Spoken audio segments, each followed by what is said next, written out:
Hello everyone, चलिए एक बार फिर से सेक्शन 143(2) के नोटिस के बारे में बात कर लेते हैं। ये नोटिस जिस भी टैक्स पेयर को इशू होना था उन सबको इशू हो चुके हैं क्योंकि 30 जून 2025 लास्ट डेट थी।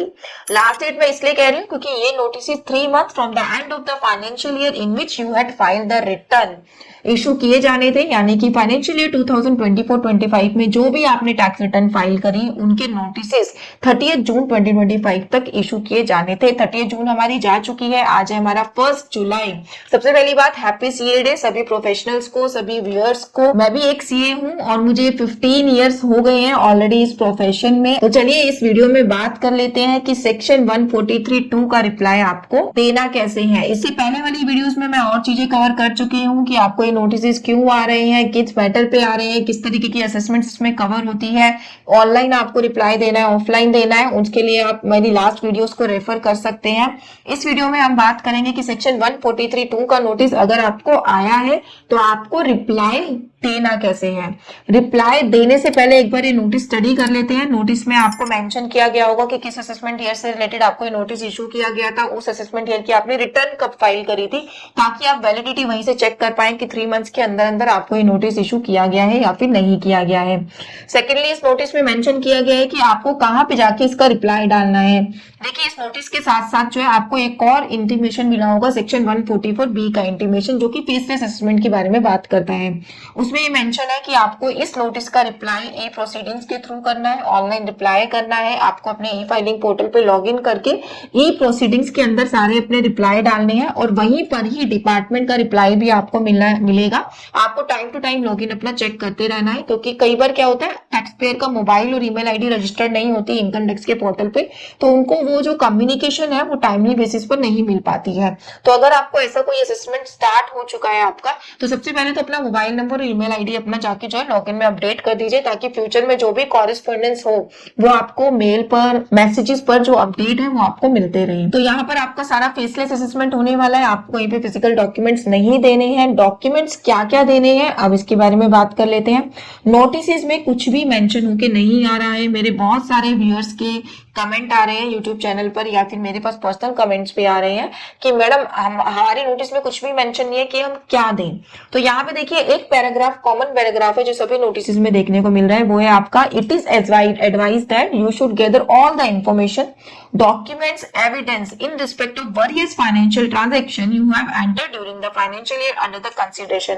मतलब कि जिस असेसमेंट ईयर का आपका केस असेसमेंट में के लिए लगा है, उस असेसमेंट से रिलेटेड आपको उस आईटीआर जो आपने इनकम टैक्स की रिटर्न को फाइल किया है उससे रिलेटेड जितने भी इंफॉर्मेशन है, डॉक्यूमेंट्स है, वो सब आपको रिप्लाई में प्रोड्यूस करने हैं, विच में be relevant for the scrutiny proceedings. वो हेल्प करेगा डिपार्टमेंट की स्क्रूटनी प्रोसीडिंग्स में।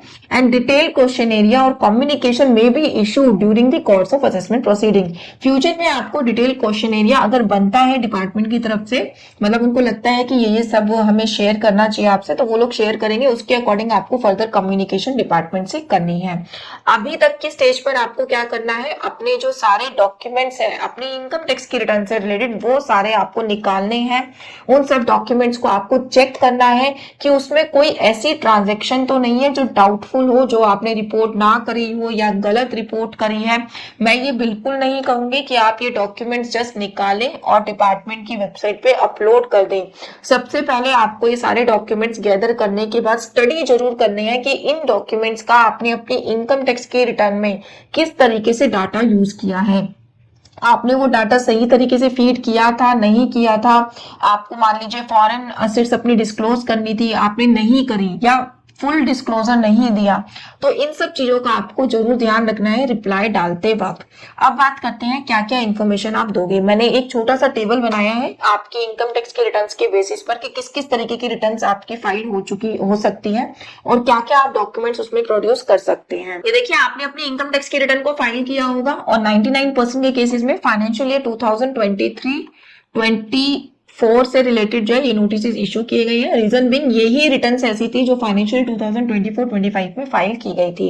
अब आपकी बहुत टाइप की आईटीआर फाइलिंग्स हो सकती हैं। आपकी सैलरी की रिटर्न भी हो सकती है, आपने कुछ कैपिटल गेन अर्न किया था उसकी भी रिटर्न हो सकती है, वो भी आपने उसमें दिखाया हो सकता है, या फिर आपकी पीजीबीपी की रिटर्न हो सकती है। ठीक है, अब अगर आप सैलरी टैक्स पेयर हैं तो उसके इसमें आप जो डॉक्यूमेंट्स देंगे, आप अपना फॉर्म 16 अपलोड कर सकते हैं जो आपको एम्प्लॉयर से मिला था, जिसके बेसिस पर आपने अपनी रिटर्न बनाई थी।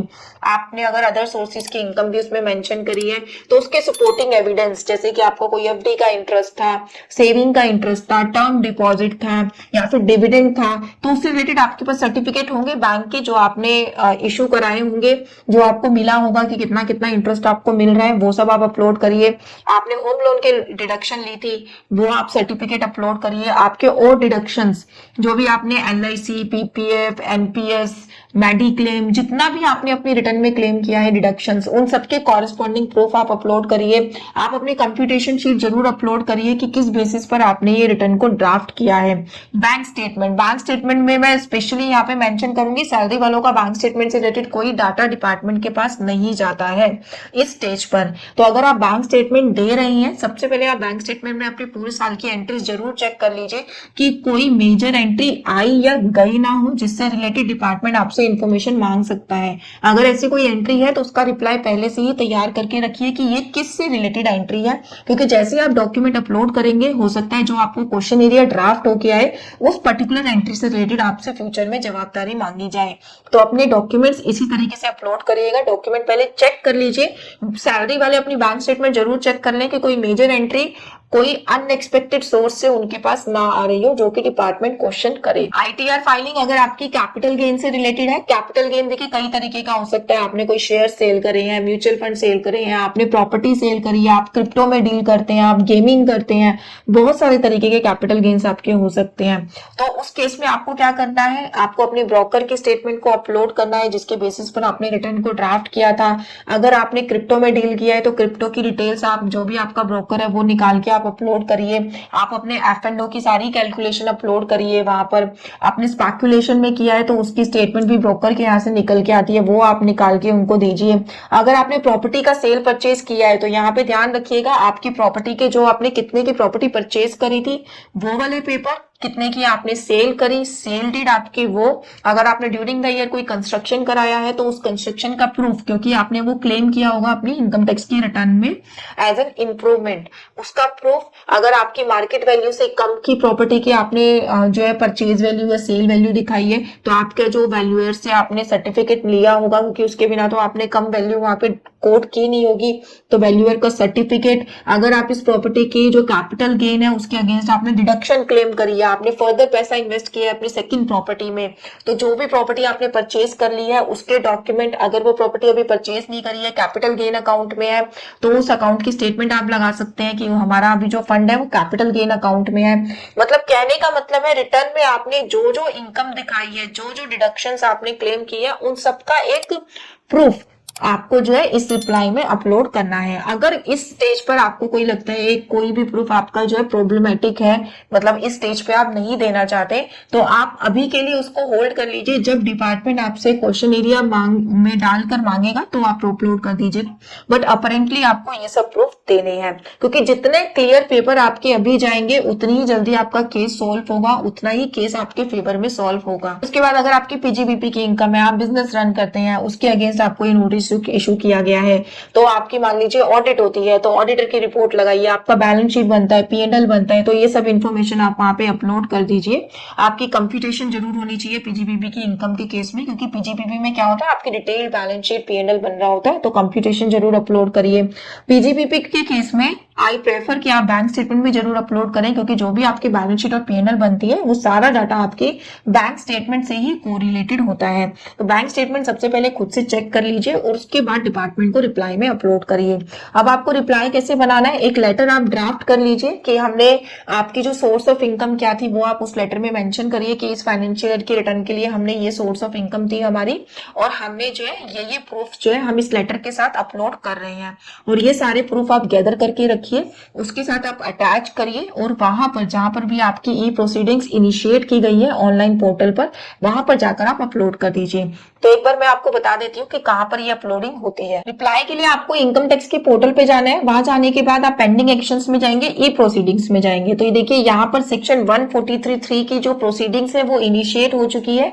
यहाँ पे इन्होंने यहाँ पे मैसेज दिया है हमें। यहाँ पे जब आप व्यू नोटिस में जाएंगे तो इससे रिलेटेड दो नोटिस आपके खड़े हैं, एक सेक्शन 143(2) का जो आपको असेसमेंट प्रोसीडिंग्स के बारे में बता रहे हैं, और एक है आपकी इंटीमेशन अंडर सेक्शन 144(b), जिसमें ये कहा गया है कि आपका ये जो केस है ये फेसलेस असेसमेंट में सारा प्रोसीड किया जाएगा। आपको टाइम टू टाइम अपनी जो लॉगिन है वो चेक करना है। अगर आप वहां पे रिप्लाई नहीं देते तो आपका बेस्ट जजमेंट असेसमेंट कर दिया जाएगा। इसके ऊपर भी ऑलरेडी एक वीडियो है कि अगर आप इस नोटिस का रिप्लाई नहीं दे रहे तो क्या हो सकता है, आप वो वीडियो चेक कर सकते हैं। तो रिप्लाई के लिए आपको यहाँ पे सबमिट रिस्पॉन्स में जाना है। सबमिट रिस्पॉन्स में जाने के बाद आपको यहाँ पे सबसे पहले बताना है कि आप पार्शियल रिप्लाई दे रहे हैं, फुल रिस्पॉन्स दे रहे हैं। पार्शियल रिप्लाई होता है कि कुछ डॉक्यूमेंट्स अभी आपके पास नहीं है, आप थोड़े दिन बाद देना चाहते हैं तो आप पार्शियल में जाके कर सकते हैं। बट आई रिकमेंडेड जब भी आप डालिए आप फुल रिस्पॉन्स डालिए, क्योंकि ये जो ना इनकम टैक्स की वेबसाइट में ना कई बार ग्लिच हो जाता है, या फिर कई बार क्या करते हैं पार्शियल रिस्पॉन्स को भी ना प्रोसेस कर देते हैं। वो ये नहीं देखते कि अभी असेसी ने पार्शियल रिप्लाई डाला है, उसके बेस पर ही अपना ऑर्डर ड्राफ्ट करके दे देते हैं। तो आप फुल रिस्पॉन्स में डालिए। यहाँ पर आप अपना रिटर्न कंटेंट डाल सकते हैं, या फिर आप ऐसा भी लिख सकते हैं कि फाइंड द अटैचमेंट। यहाँ पे फिर आपको डॉक्यूमेंट सिलेक्ट करने हैं कि किस किस कैटेगरी का आप डॉक्यूमेंट यहाँ पे अपलोड करेंगे। अगर आपको यहाँ पर वो डॉक्यूमेंट्स नहीं मिलते हैं तो अदर्स में जाकर आप यहाँ पे सिलेक्ट कर सकते हैं कि कितने नंबर ऑफ डॉक्यूमेंट्स अपलोड कर रहे हैं। जितने नंबर ऑफ डॉक्यूमेंट्स आप यहाँ पे सिलेक्ट करेंगे उतने ही ऐड करने का आपको आगे जाके ऑप्शन मिल जाएगा। जैसे मान लीजिए मैंने 6 ऐड करे तो यहाँ पर मेरे को 6 का ऑप्शन दे दिया इन्होंने। मैं यहाँ पे लिख सकती हूँ कि क्या क्या डॉक्यूमेंट मैं अपलोड कर रही हूँ और यहाँ से मैं अटैच कर सकती हूँ। रिप्लाई भी आप अपना साइन करके यहीं से ही अटैच कर सकते हैं। अगर आपको अभी टाइम चाहिए, अभी आपका और जो रिप्लाई है वो रेडी नहीं है, तो यहाँ से आप जो है एडजर्नमेंट भी मांग सकते हैं, बट उसके लिए आपके पास कोई वैलिड रीजन होना चाहिए। तो ये था वो टैब जहां से आपको ये रिप्लाई डालना है। मैंने इस वीडियो में आपको क्लियरली बता दिया है कि आप किस तरीके से क्या क्या आप अपने रिप्लाई में डाल सकते हैं, कहाँ जाके आपको ये रिप्लाई सबमिट करना है। इससे रिलेटेड अगर आपको हमारी सर्विसेज चाहिए तो आप गिवन नंबर पे हमसे कनेक्ट कर सकते हैं। और अगर इस वीडियो से रिलेटेड आपकी कोई क्वेरी है तो आप नीचे कमेंट सेक्शन में डाल के मुझसे पूछ सकते हैं। Thank you so much.